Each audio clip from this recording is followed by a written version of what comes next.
Educação à distância, mudando realidades.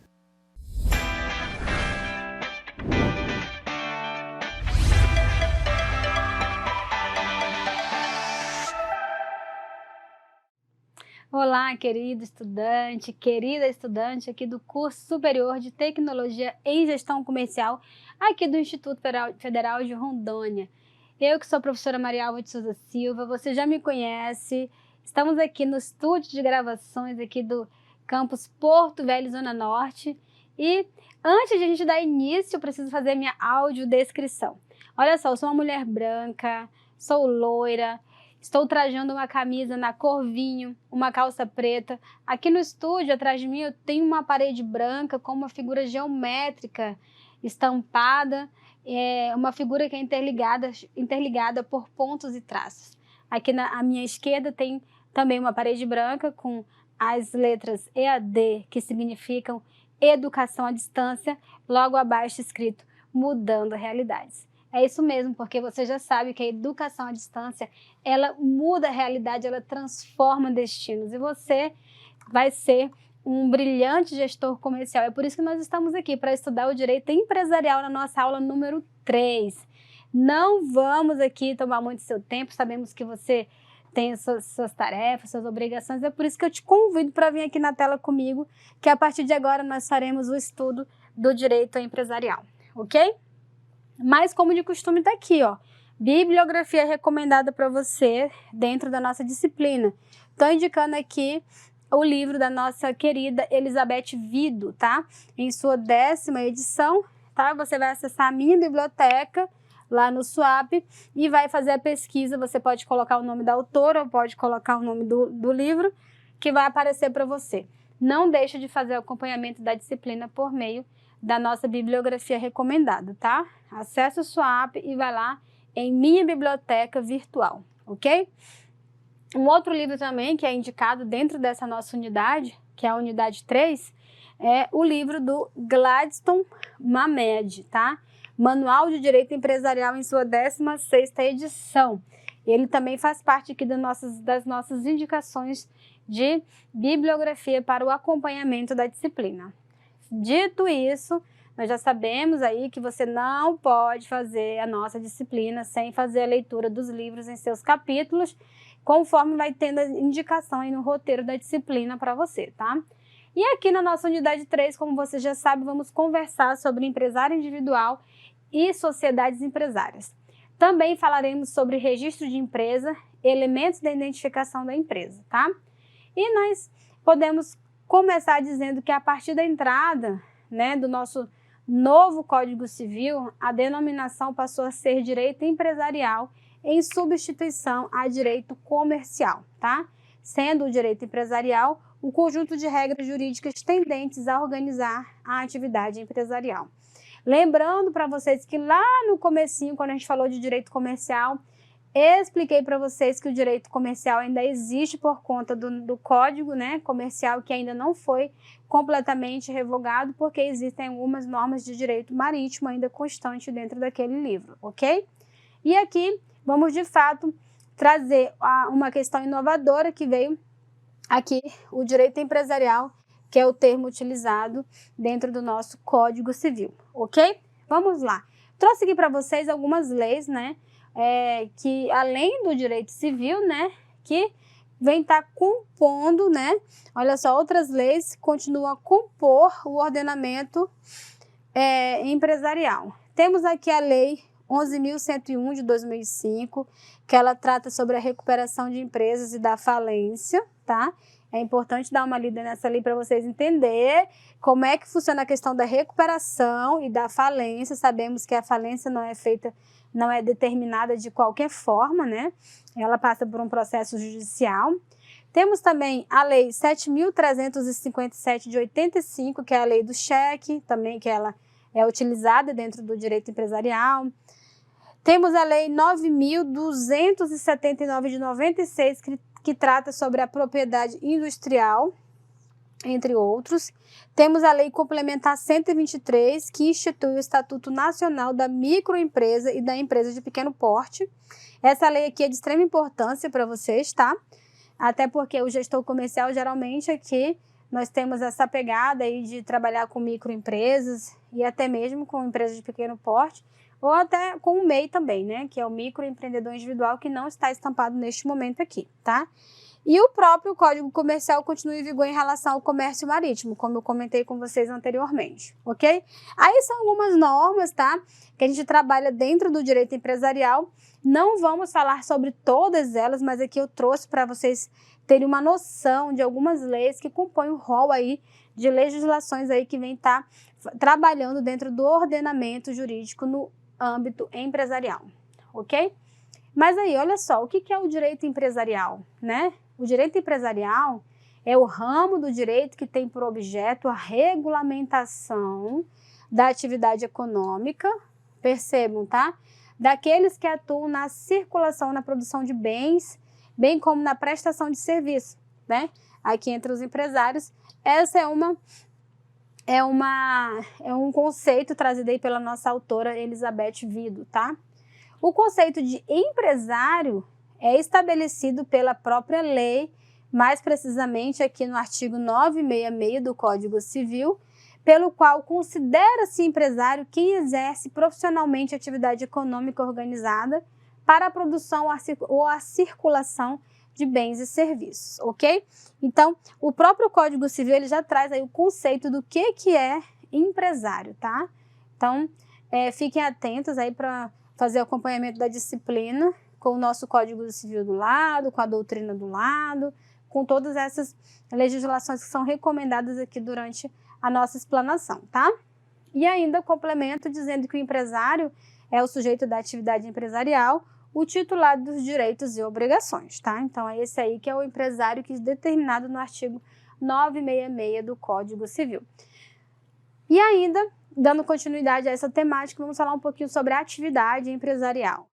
A atividade empresarial, ela pode ser realizada pelo empresário individual, né, que exerce sua atividade como pessoa física e assume os riscos da atividade empresarial, já que não há um patrimônio da pessoa jurídica e um patrimônio da pessoa física, tá? Pela empresa individual de responsabilidade limitada, que é a IRELI, modalidade inserida pela lei 12.441 de 2011, que exerce a atividade individualmente, mas com a constituição de personalidade jurídica, tá? Então, temos a IRELI, tá? É importante, a gente vai conversar bastante ainda sobre essa modalidade, tá?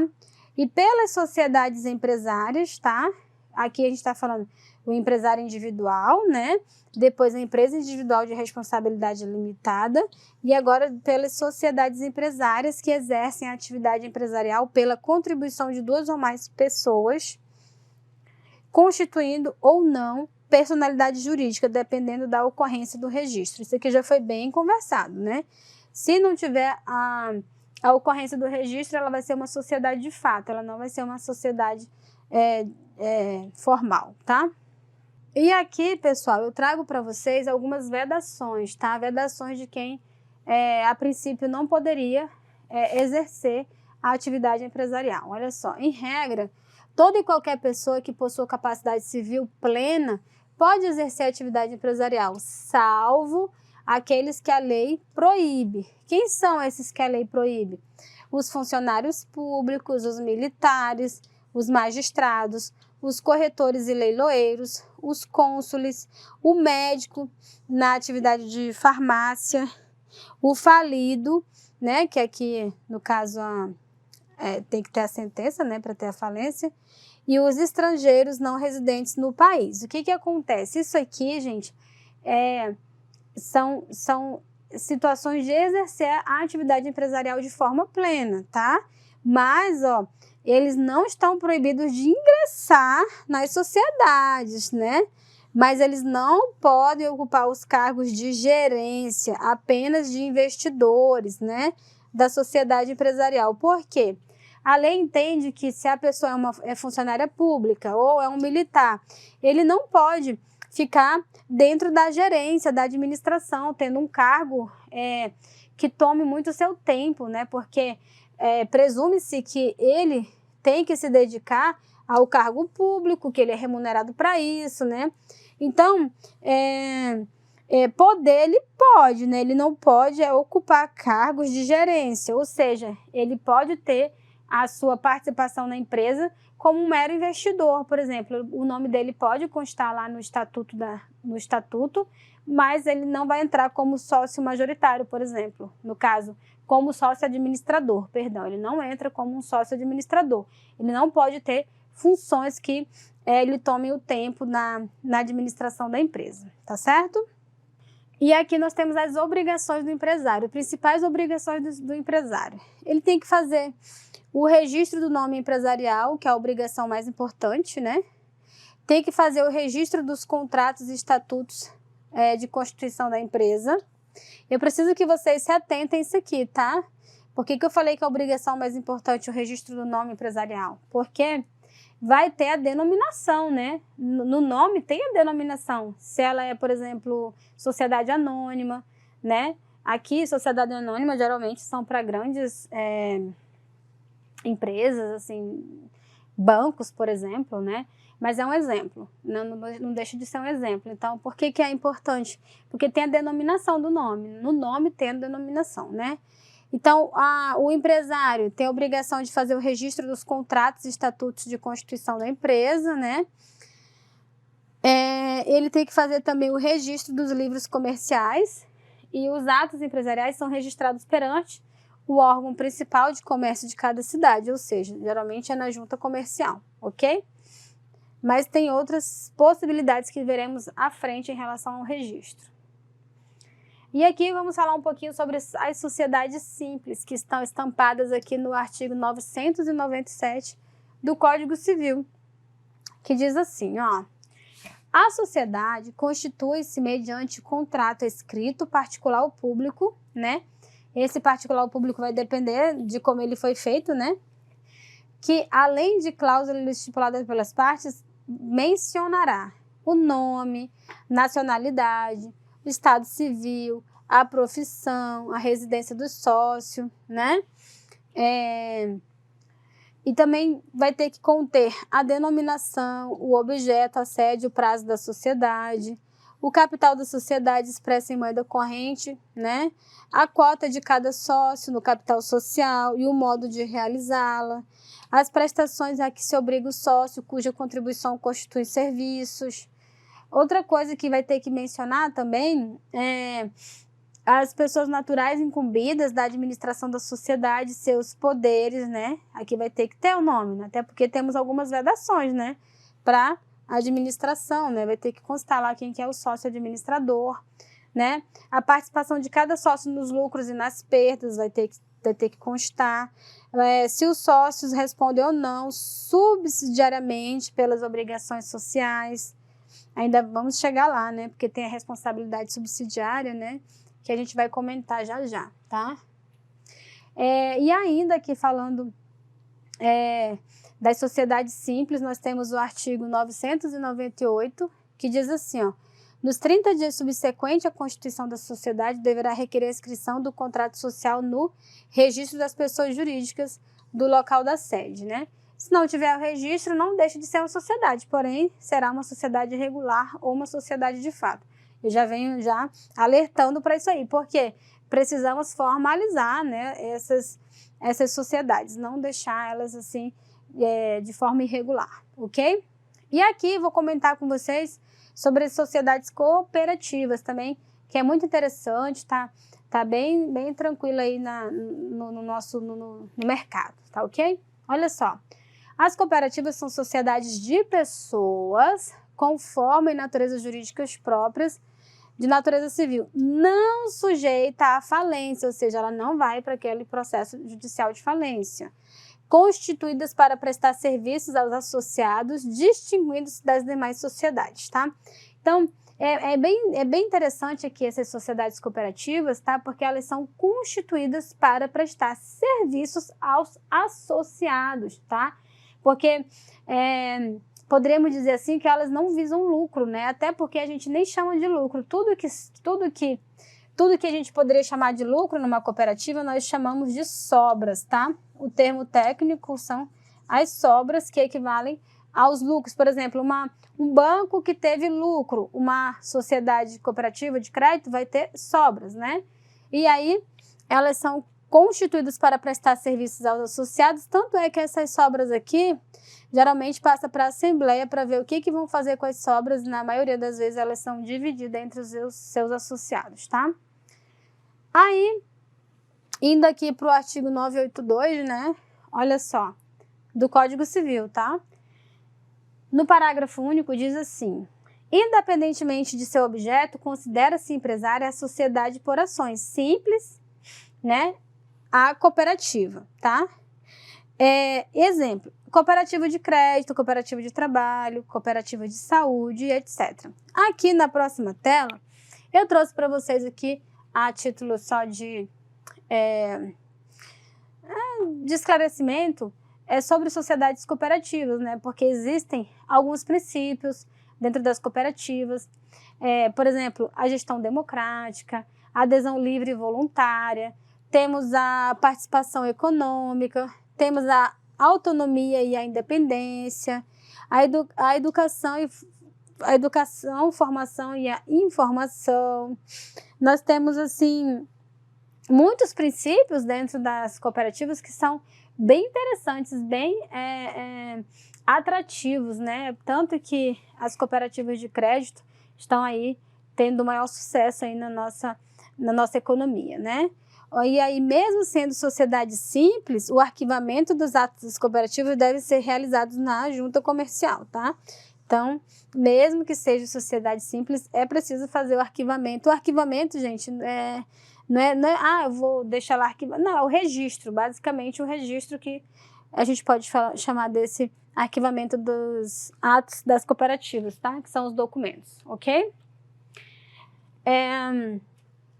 E a sociedade em conta de participação, que ele está especificado do artigo 991 a 996 do Código Civil, tá?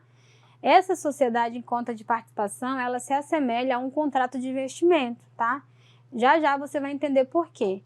Sem nome, sem registro na junta comercial, em que um dos sócios, empresário, por sua conta em risco, né, destacado aqui, desenvolve exclusivamente o objeto social, enquanto o sócio participante poderá, por exemplo, contribuir para o desenvolvimento do negócio com a doação de um imóvel, tá? E aqui, o conceito, né, é basicamente um contrato de investimento entre o sócio ostensivo, né, que é aquele que vai estar ali administrando o negócio, né, o empreendimento, e responderá perante terceiros em relação ao objeto social. E um outro sócio, que é o participante, que é aquele que é o investidor, né, sem poderes de administração. Ou seja, um fica ali na fase ostensiva, ali na linha de frente administrando, e o outro faz apenas investimento. É por isso que chama em conta de participação, tá? E uma das características é que o contrato é consensual, é de forma livre, ele é oneroso, né, porque ele tem custos, bilateral, porque tem duas partes, e de execução continuada. Apesar de ser referida como sociedade, não possui personalidade nem nome, tá? Tá aqui a fonte dessa imagem aqui, desse livro de direito empresarial esquematizado, tá? Do Chagas. Esse livro também consta na nossa biblioteca virtual. Quem quiser pode acessar para daí para estar aí complementando os seus estudos, tá? Vamos falar um pouquinho sobre sociedades empresárias. Olha só, não é o tipo societário, mas a estrutura da atividade, tá? A estrutura da atividade exercida que define a natureza da sociedade, tá? Seu registro, por exemplo, cartório ou junta comercial, e o regime jurídico, tá? Então, quando a gente fala de sociedade empresária, não é o tipo societário, mas a estrutura da atividade exercida que vai estar definindo a natureza dela, tá? Olha só, depende do perfil e da característica do negócio. Então, vamos ver cada uma delas? Nós temos as sociedades limitadas. Olha só, por que ela é limitada? Faz a leitura aí, do artigo 1052 até o 1087, beleza? Olha só. A sociedade limitada corresponde ao tipo societário que proporciona a limitação da responsabilidade dos sócios, né? Ela é bem queridinha no Brasil, essa modalidade aqui, tá? Sociedade limitada, ela corresponde ao tipo societário que proporciona a limitação da responsabilidade dos sócios, ou seja, limita, né? Reduzindo o risco da atividade, razão pela qual é o mais atrativo. E ela corresponde à maioria dos registros de sociedades empresárias no Brasil, né? A responsabilidade do sócio ela é limitada ao valor das cotas do capital, tá? Do capital social que possui, se integralizadas, ou seja, incorporadas ao patrimônio da sociedade, devem ser utilizadas para o pagamento das dívidas, tá? Se ainda não estiverem integralizadas. O respectivo valor pode ser retirado do patrimônio pessoal do sócio, tá? Por isso que é a queridinha, porque a responsabilidade ela é limitada ao valor das cotas do capital social que possui, tá?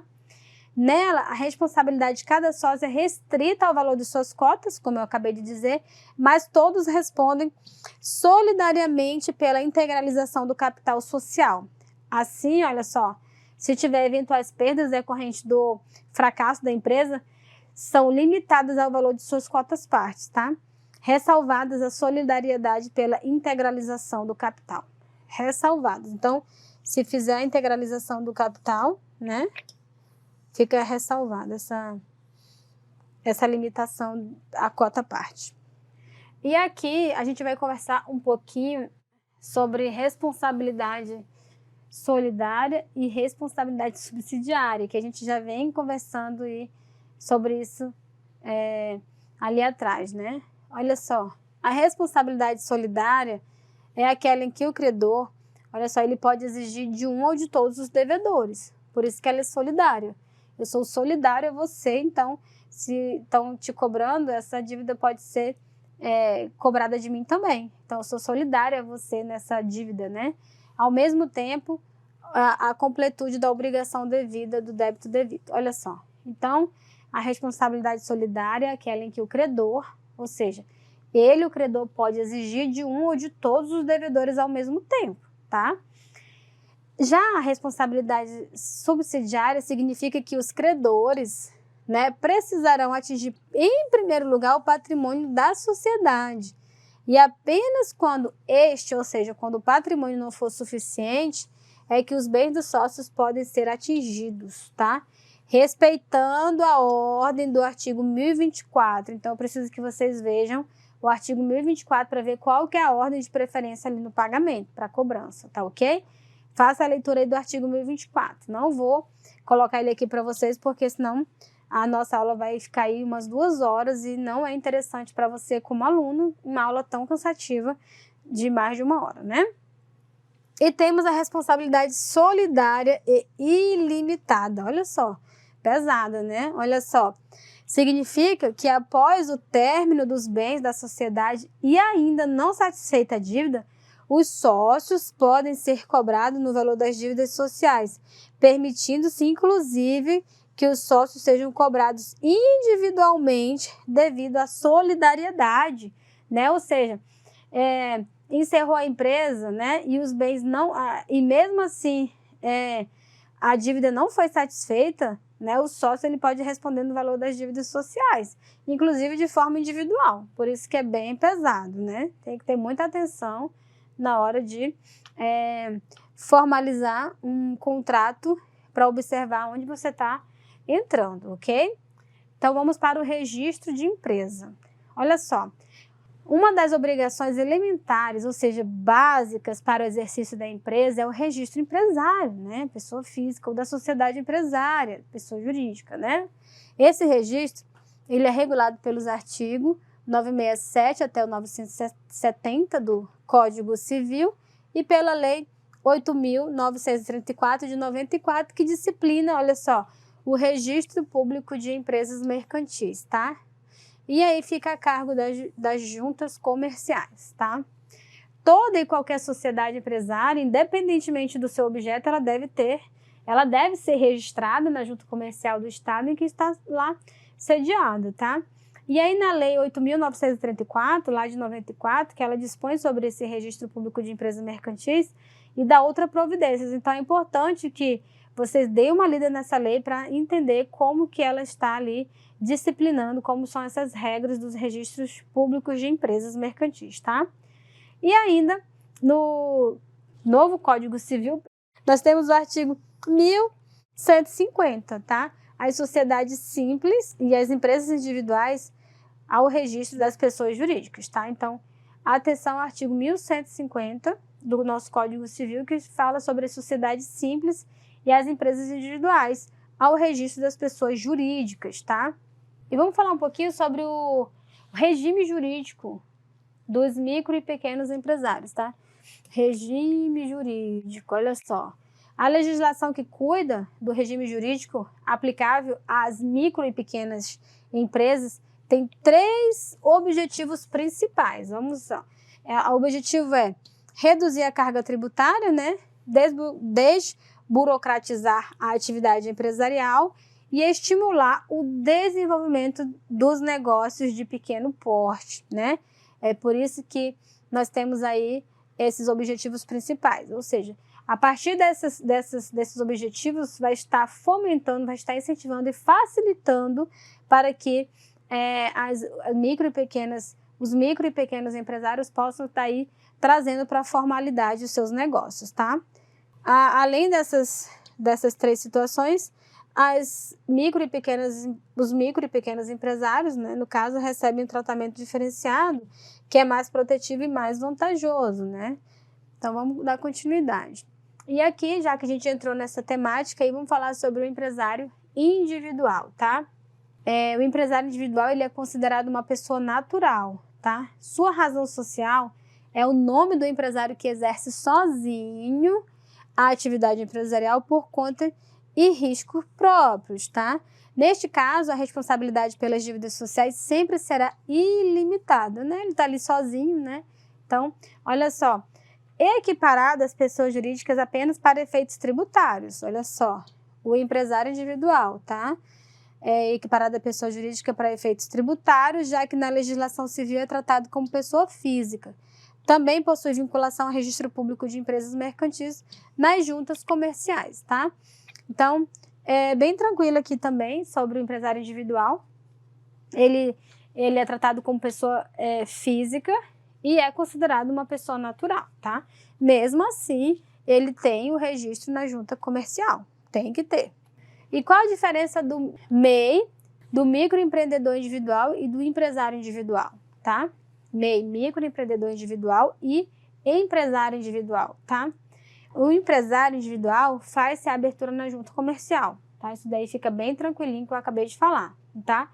Mas o microempreendedor individual, que é o MEI, está relacionado com o regime tributário simplificado. Então, ele vai ter ali, a favor dele, o Simples Nacional, porque a gente conversa muito sobre essa diferenciação, sobre a questão do regime tributário, ok?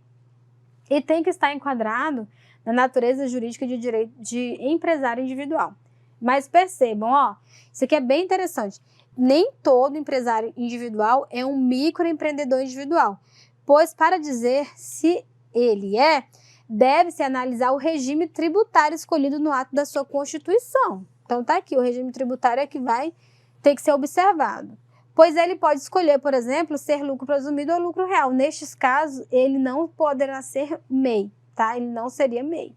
Então, nem dessa premissa aqui, nós temos a seguinte conclusão. Nem todo empresário individual é um MEI, mas todo MEI é um empresário individual. Tranquilo? E aí, eu preciso que vocês façam a leitura do material complementar para estar se aprofundando, caso vocês sintam alguma dúvida aqui nessa tela, ok?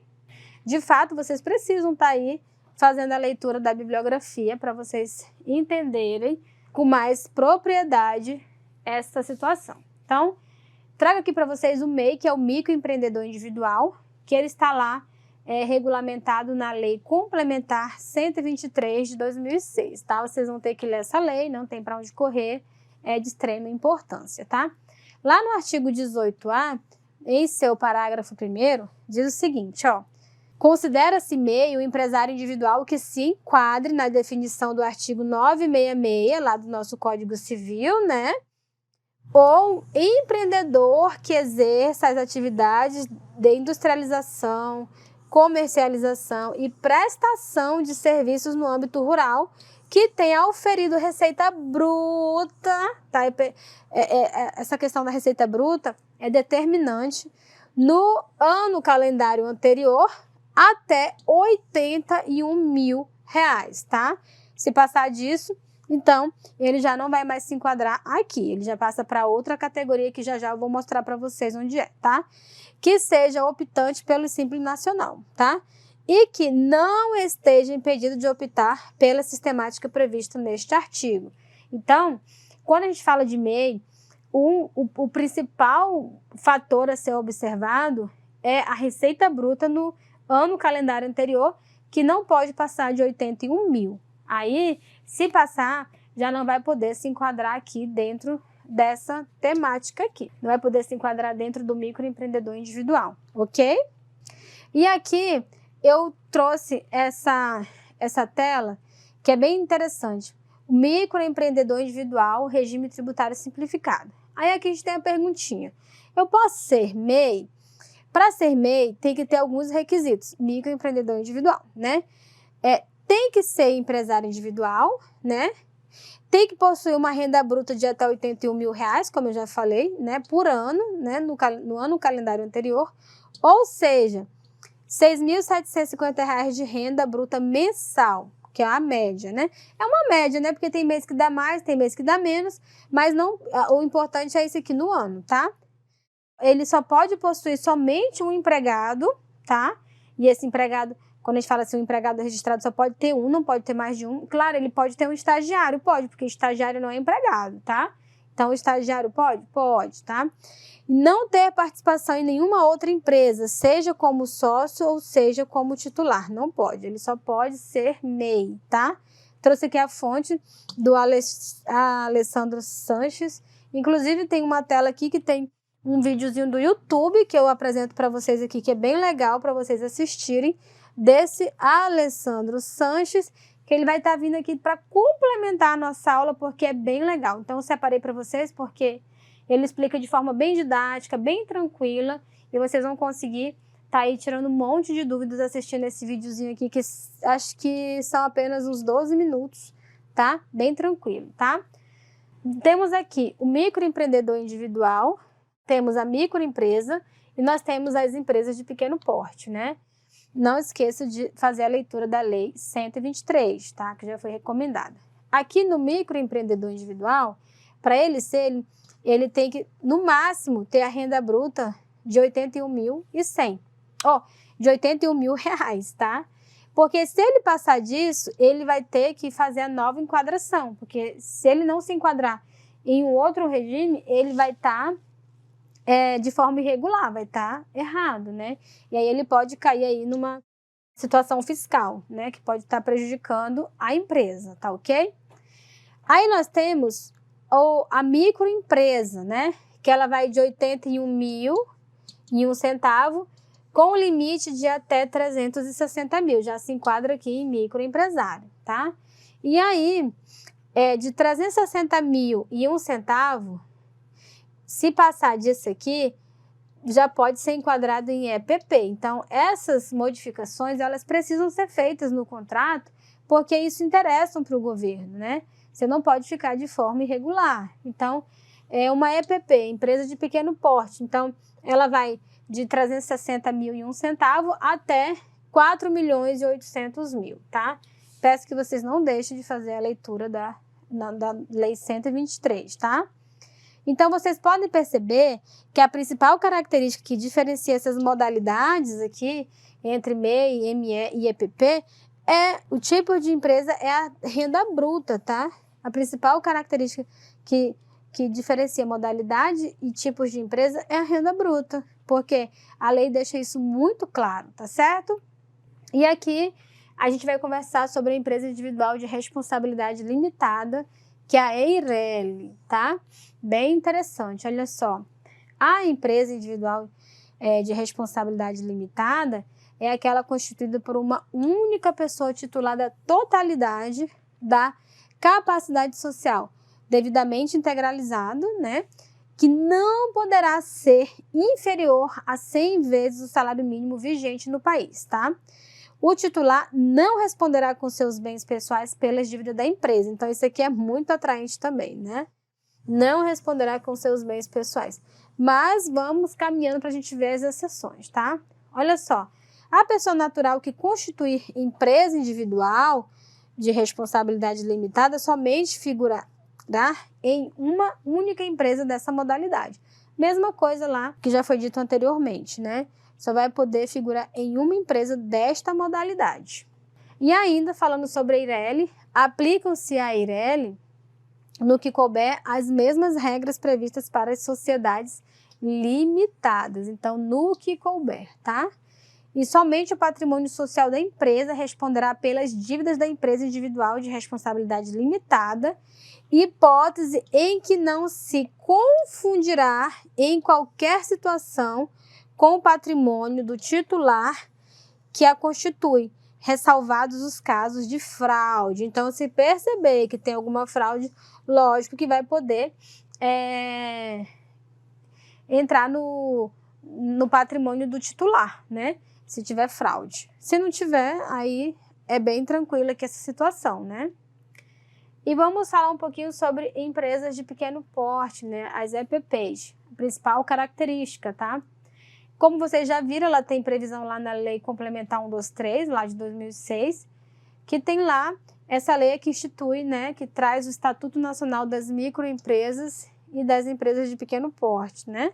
E, inclusive, aqui sobre a questão dos valores, comentei esses valores com vocês lá naquele slide anterior, tá certo? Então, eu quero que você, de fato, faça a leitura dessa legislação, faça a leitura da bibliografia recomendada para você conseguir entender com mais precisão, com mais abrangência esse conteúdo. Aqui nós trouxemos um resumo para vocês, eu espero que vocês tenham aproveitado.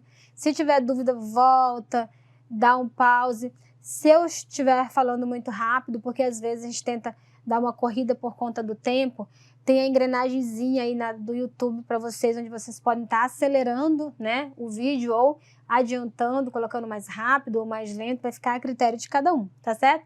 Então eu conto com você na nossa próxima aula. Vamos falar mais um pouquinho ainda sobre essas questões empresariais e mais adiante falaremos também um pouquinho sobre o direito do consumidor. Então eu te espero na nossa próxima aula. Até mais!